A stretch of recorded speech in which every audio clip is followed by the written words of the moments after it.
Hello and welcome guys. Divine tarot 888 एक fresh topic पर reading कर रहे हैं जिसका टॉपिक है current energies of your person. बहुत ही रिक्वेस्टेड टॉपिक होता है और मुझे बार बार इस टॉपिक पे रीडिंग करनी पड़ती है। कुछ लोगों का तो कमेंट सेक्शन में मैंने देखा है कि वो कहते हैं मैम डेली बेसिस पे करंट एनर्जीज पे रीडिंग किया करें।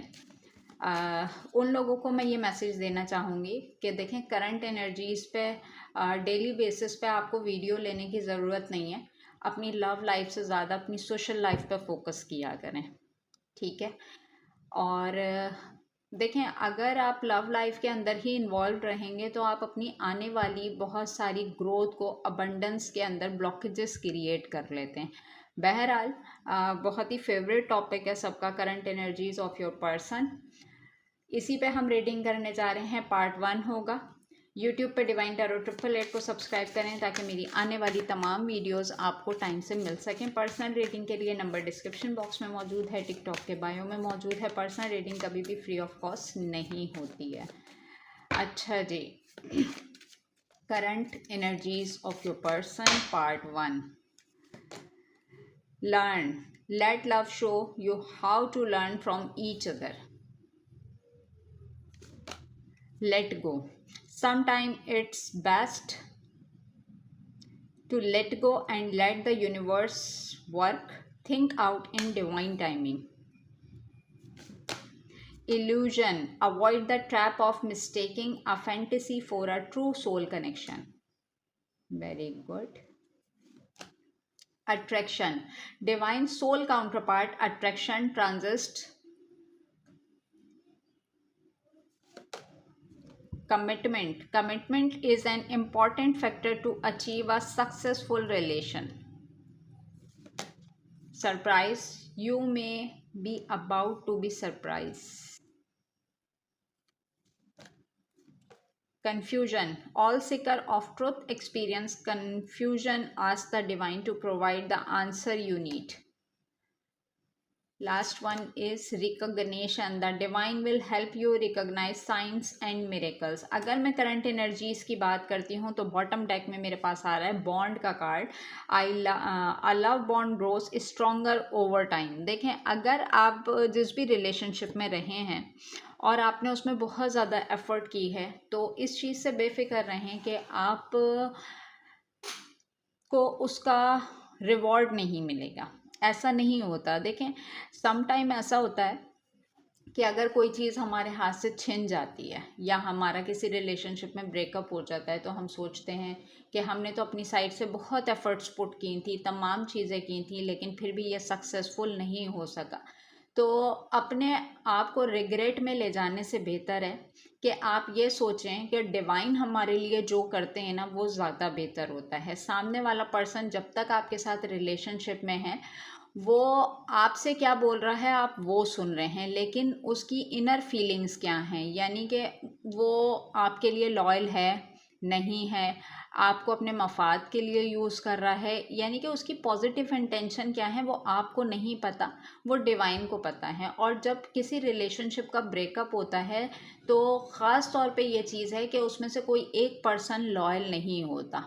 जब भी इस कनेक्शन के अंदर सेपरेशन आ जाता है, आप बेशक अपनी साइड से कितनी भी एफर्ट पुट कर लें तो आपके लिए डिवाइन खुद बता देते हैं कि ये एक हेल्दी रिलेशनशिप नहीं है। ये तो थी आपके लिए एक छोटी सी एडवाइस। बाकी रीडिंग की तरफ आते हैं। करंट एनर्जीज में कि आपके पर्सन की एनर्जीज क्या हैं। आपके पर्सन ने इस रिलेशनशिप से एक सबक सीखा है, ठीक है।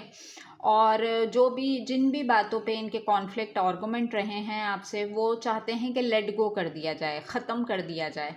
क्यों? क्योंकि आप सोल काउंटर पार्ट हैं। आप के टूवर्ड्स बहुत ज़्यादा अट्रैक्शन फील करते हुए नज़र आ रहे हैं, लेकिन कंफ्यूज हैं। कन्फ्यूजन में उनको समझ में नहीं आ रहा कि इल्यूजन मैंने खुद ही क्रिएट किया, यानी कि एक फैंटेसी दुनिया में रहने वाले इंसान की मैं बात कर रही हूँ कि खुद ही क्वेश्चन करना और खुद ही उसका आंसर निकाल लेना। अब अगर ये इस रिलेशनशिप में रीयूनियन चाहते हैं, रिकॉग्निशन चाह रहे हैं, तो कंफ्यूज हैं क्योंकि जितनी भी चीज़ें छुपी हुई थी, जो चीज़ें इनके सामने नहीं थी, तमाम ट्रुथ इनके सामने आ चुका है और ये बंदा या ये बंदा हो या बंदी, अब ये मुझे कंफ्यूज नज़र आ रहा है कि ये कोई इतनी बड़ी बातें नहीं थी कि जिसको मैं लेट गो नहीं कर सकता था। मैंने बिला वजह का इल्यूजन क्रिएट कर दिया, यानी कि बिला वजह में हो सकता है कि कुछ लोगों ने इसको कुछ बताया हो और जैसे हम कहते हैं ना सबक पढ़ा दिया, तो ये चीज़ें यहाँ पर नज़र आ रही हैं। बट हो सकता है कि आपने कोई कमिटमेंट मांगी हो कि रिलेशनशिप को हेल्दी रखने के लिए कमिटमेंट बहुत ज़रूरी होती है, और अब इनकी फीलिंग्स में है कि यानी कि अचानक से, यानी कि जिस पॉइंट पे आके आपकी नो कॉन्टेक्ट सिचुएशन हुई है कह लें, या किसी किस्म का कॉन्फ्लिक्ट हुआ है ना, ये पर्सन अब आपको वो प्रोवाइड करने का सोच रहा है। उसको पता है कि जब तक मैं ये प्रोवाइड नहीं करूँगा मेरा रिलेशनशिप में सक्सेस नहीं आएगी, मेरे रिलेशनशिप में रिकग्निशन नहीं आएगी। ऑल्दो मैं इसी तरीके से कंफ्यूज रहूँगा या रहूँगी। लेकिन यहाँ पे अगर मैं फीलिंग्स की बात करती हूँ आपके रिलेशनशिप में, तो इस पर्सन की फीलिंग्स अभी भी कंफ्यूज माइंड में है। बहुत ज़्यादा कोशिश है इसकी आपको अप्रोच करने की, लेकिन इल्यूजन का शिकार है। समटाइम ऐसा होता है कि इंसान अंदर से डरा हुआ होता है कि मेरा अटैम्प्ट ये कैसा रहेगा, पता नहीं मुझे इसमें सक्सेस मिलती है नहीं मिलती, मेरी ईगो का क्या, XYZ।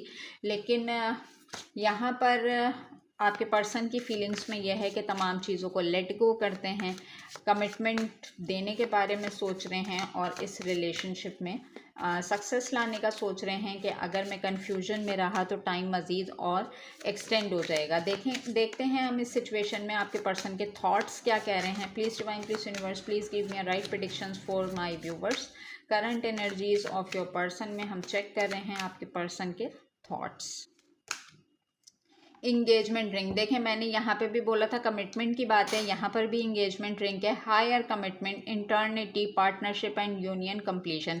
इस इंसान को पता है कि जब तक ये आपको प्रपोजल ऑफर नहीं करेंगे, यानी कि पब्लिकली आप अपने रिलेशनशिप को रिवील नहीं करेंगे, हो सकता है आप इसी बात पे अटक के बैठे हुए हों, और ये पर्सन भी इसके थॉट्स में ये है कि मेरा यूनियन जब तक नहीं हो सकता जब तक मैं कोई कमिटमेंट ना दूं।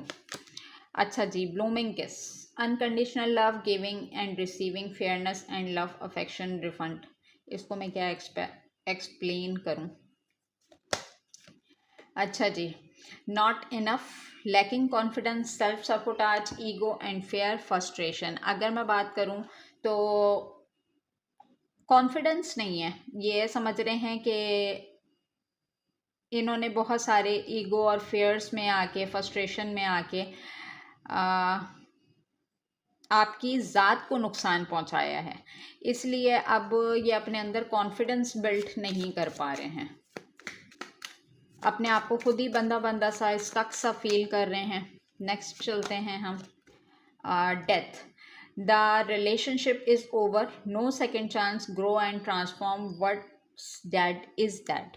अगर मैं यहाँ पर बात करती हूँ कि इनके थॉट्स में क्या है, तो इनको ऐसा लग रहा है कि आपने ना तमाम चीज़ें अपनी तरफ से वाइंड अप कर दी हैं, आपने इस रिलेशनशिप को डेथ करार दे के ना आप अपनी ज़िंदगी में आगे की तरफ बढ़ गए हैं। अब आपको इसमें कोई ट्रांसफॉर्मेशन नहीं चाहिए, अब आप इस रिलेशनशिप को ग्रो नहीं करना चाहते हैं। आपने, हो सकता है लिटरली आपकी इनसे बात हुई हो तो आपने कह दिया हो कि ख़त्म है तो बस ख़त्म है, इससे ज़्यादा और कुछ नहीं।